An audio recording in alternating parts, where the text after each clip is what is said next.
Você descobre que o farol de neblina do seu Polo parou de funcionar. Ou pior, a lente trincou num impacto bobo de guia. Pedra, estacionamento. Aí vem a tentação. É só tirar e colocar outro. Só que é exatamente nesse só que muita gente perde presilha, risca o para-choque, cria folga que vira vibração e ainda deixa um convite aberto para a água entrar e oxidar o conector. O resultado não aparece na hora. Aparece na primeira chuva, quando o farol embaça por dentro, ou quando a luz começa a falhar de forma intermitente, e você jura que a peça nova veio com defeito. Então a conversa aqui é sobre fazer a troca do farol de neblina no Volkswagen Polo, do jeito que fica com cara de serviço bem feito. Alinhado, firme, vedado e com conexão elétrica confiável. Mesmo que você não vá colocar a mão, entender o processo muda completamente a forma como você acompanha o trabalho na oficina e evita cair em troca rápida que gera problema escondido. Antes de encostar em qualquer parafuso, a primeira pergunta é: o problema é lâmpada? É o conjunto do farol? Ou é contato? Porque cada um dá sinais diferentes. Lâmpada queimada costuma ser falha direta, não acende e pronto. Mau contato costuma ser aquele comportamento irritante. Acende quando você bate de leve no para-choque, apaga depois de um tempo, ou volta a funcionar quando você mexe no chicote. Já o conjunto comprometido aparece de outro jeito. Lente opaca, trincada, refletor manchado, aquele espelhado interno queimado, ou então condensação frequente por dentro. Condensação leve, logo depois de uma lavagem, pode acontecer em alguns casos e sumir. Mas quando a umidade fica, vira gota e volta. Sempre, aí tem infiltração de verdade, e a troca sem cuidar de vedação só repete o problema. Outro ponto. Às vezes você jura que o farol de neblina não funciona, mas o defeito está em algo anterior. Fusível, comando ou mesmo uma configuração específica, dependendo da versão e das condições de acionamento. Não dá para prometer um diagnóstico universal aqui sem ver o carro, mas dá para adotar uma lógica. Primeiro confirme se o outro lado funciona, se o painel indica algo, se há tensão chegando no conector quando o neblina é acionado. Mesmo sem multímetro, às vezes dá para descobrir observando se o conector está úmido, esverdeado por oxidação, ou com trava quebrada e frouxa. Preparação faz diferença. Se você tenta fazer isso com pressa, com ferramenta inadequada, você acaba usando a chave como alavanca na borda do para-choque. E aí o risco não é só estético, você cria marcas e pode deformar o encaixe. Idealmente você trabalha com o carro desligado, em local plano, com boa luz. Se for mexer em conector e existe chance de umidade ali, é prudente evitar qualquer situação de curto. Se você não tem segurança, desconectar o negativo da bateria elimina um monte de susto. Só lembre que alguns carros podem perder ajustes ou exigir atenção a procedimentos de reinicialização. Se isso te assusta, o caminho é simples. Não force, não puxe fio e mantenha tudo seco e limpo. Ferramenta não precisa ser um arsenal, mas algumas coisas mudam o jogo. Uma espátula plástica para acabamento, um pano para proteger. A pintura, luvas para não ficar marcando lente e refletor com gordura.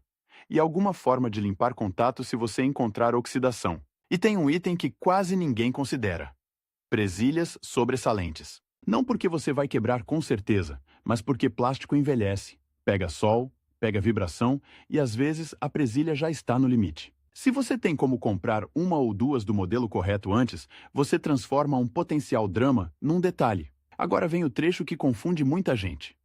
Por onde acessar o farol de neblina do Polo? Dependendo da versão e do acabamento, o acesso pode ser pela grade, pit moldura, ao redor do farol, ou por trás, pelo forro do paralama, ou por baixo, pelo protetor inferior. O erro clássico é escolher o caminho mais curto visualmente e tentar arrancar a moldura pela frente com força. Tem moldura que sai, sim, mas sai do jeito certo, destravando no sentido certo, liberando as linguetas na ordem certa. Quando alguém enfia uma chave de fenda e torce, a moldura até pode vir. Só que junto vem o risco na pintura e a lingueta que nunca mais segura igual. Se você acessar pelo forro do paralama, o raciocínio é o mesmo de qualquer desmontagem de acabamento. Você libera o suficiente para criar espaço de mão, sem transformar o trabalho numa desmontagem completa do carro. Muitas vezes basta soltar alguns fixadores do forro, afastar com cuidado e alcançar a parte traseira do conjunto. Aí você enxerga o que realmente prende o farol. Normalmente parafusos e ou travas que fixam o conjunto no para-choque. É aqui que vale uma regra de ouro. Suporte o conjunto antes de soltar o último ponto de fixação. Quando você tira o último parafuso e a peça cai pendurada no chicote, o chicote vira cabo de guincho. O conector sofre, o fio estica, a trava interna pode ceder. E você só vai perceber semanas depois, quando o contato fica intermitente. Falando em conector, desconectar não é puxar. Conector tem trava. Às vezes uma lingueta que você pressiona. Às vezes um mecanismo que você desloca. E às vezes fica duro por sujeira. Se estiver duro, a pior ideia é aumentar a força no fio. A melhor é aumentar a informação. Ilumine com a lanterna, encontre a trava e só então solte. Se tiver sinal de umidade, vá com calma redobrada. Conector úmido costuma ter aquela sensação de cola, e forçar pode arrancar a lingueta. Com o conjunto na mão, você ganha a chance de fazer a inspeção que quase ninguém faz, e que separa uma troca boa de uma troca que vira retrabalho. Primeiro, olhe a vedação. A borracha, a junta, o anel, o que quer que faça a interface entre o farol e o para-choque. Qualquer rasgo, deformação, sujeira grudada, areia, isso já é uma pista de por que entrou água. Limpeza aqui é simples, mas precisa ser respeitosa. Pano limpo, sem abrasivo, sem raspar, a sede de encaixe. Depois, olhe os pontos de fixação do próprio farol. As orelhas de parafuso, as guias, os encaixes. Se alguma guia estiver quebrada, você pode até colocar o farol novo e ainda assim sentir folga, porque o problema é do suporte no para-choque ou do alojamento. E folga no neblina é um convite para vibração, e vibração é um convite para trinca e para mau contato. Agora uma dúvida comum. Vale trocar só a lâmpada ou o conjunto inteiro? Se a lente está íntegra, sem rachadura, sem opacidade forte, sem refletor queimado, e o problema é só a lâmpada, trocar a lâmpada resolve. Mas se você já tem infiltração constante, refletor manchado ou lente trincada, trocar só a lâmpada é uma solução curta. Você melhora por alguns dias e volta para o mesmo cenário de baixa iluminação e risco de oxidação. É por isso que, antes de gastar, você precisa olhar o conjunto com honestidade, não com esperança. Se a sua troca envolve reutilizar lâmpada no novo conjunto, cuidado com 2 detalhes: encaixe correto e vedação do soquete. Muitas lâmpadas têm posição certa e quando entra meio torto, ela até acende, mas o foco fica errado e a borracha não sela. O que acontece depois? Umidade. E quando a umidade entra, ela não só embaça, ela começa a atacar contato elétrico e a criar aquela oxidação verde, que depois é difícil de remover. Chegou a hora de colocar o novo farol. Aqui muita gente erra por ansiedade. A peça parece que quase encaixa e você aperta parafuso para puxar a peça para o lugar. Não faça isso. Parafuso não é ferramenta de alinhamento. O conjunto tem guias e apoios que precisam sentar primeiro. Se você usa o parafuso para forçar, você cria tensão no plástico. E plástico em tensão, com calor e vibração, racha. Além disso, você pode entortar o alinhamento e ficar com uma fresta esquisita na moldura. A lógica correta é: primeiro encaixar, sentir as guias assentarem, conferir se a borda está nivelada com o recorte do para-choque, e só então fixar. Se houver presilhas, elas entram com pressão firme e controlada, sem pancada. Se você percebe que não está indo, pare e procure o motivo. Às vezes, é só uma lingueta que ficou por cima, ou uma borracha dobrada, que está impedindo o assento. Quando for reconectar o chicote, o objetivo é ouvir ou sentir o clique da trava. Conector sem clique é conector que vai se soltar com vibração. E vibração em carro é constante. Se a trava estiver quebrada, não ignore. Dá para improvisar? Muita gente improvisa, mas improviso em conector exposto à água, e sujeira raramente envelhece bem. Melhor resolver como deve. Substituir a trava, o conector, ou garantir fixação correta de forma apropriada. Agora, um ponto que salva muita dor de cabeça. Antes de remontar tudo que você soltou para acessar, teste. Se você já reconectou o farol e ele está posicionado, vale testar o acionamento para confirmar que está acendendo e que o contato está firme. Porque descobrir que não acende depois de remontar forro, presilhas e acabamentos é o tipo de coisa que faz qualquer um perder a paciência e começar a forçar peça na segunda desmontagem. Se acendeu, observe como acendeu.